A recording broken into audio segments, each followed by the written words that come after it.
Here I am.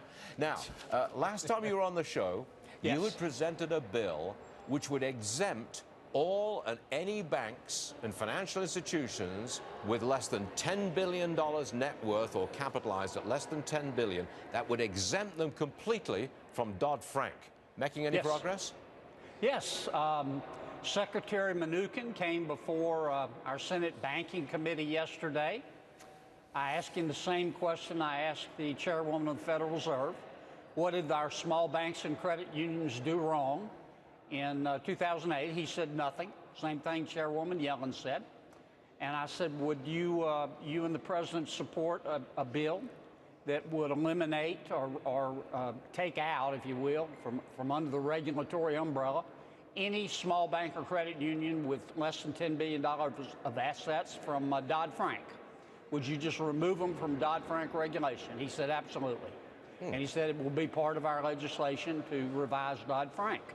So I thought that was a great deal of progress. Yeah, I mean, that's a very simple move which would help the very hard-pressed community and local banks in the United States. That would really help. You should have seen the response we got when we first put you on the air with that particular bill that you're talking about now.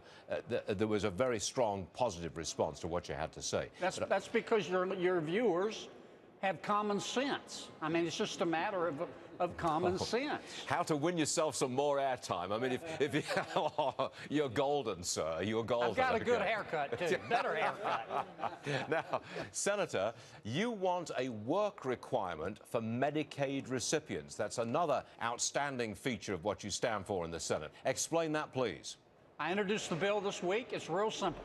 It says if you want to get free medical care from the American taxpayer on Medicaid, or if you're getting it, and you're between the ages of 18 and 55, and you're not disabled, and you don't have any children, then you have to go to work. You have to work for 20 hours a week. You have to look for a job. If you don't want to do that, you've got to go to school for 20 hours a week. If you don't want to do that, you've got to do community service for 20 hours a week, but you've got to do something.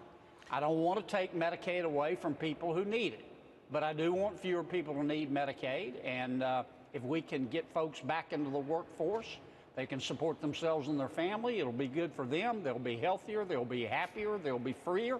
And the American taxpayer will be much better off. Senator Kennedy, thank you very much indeed for injecting some much-needed common sense onto Varney and Company.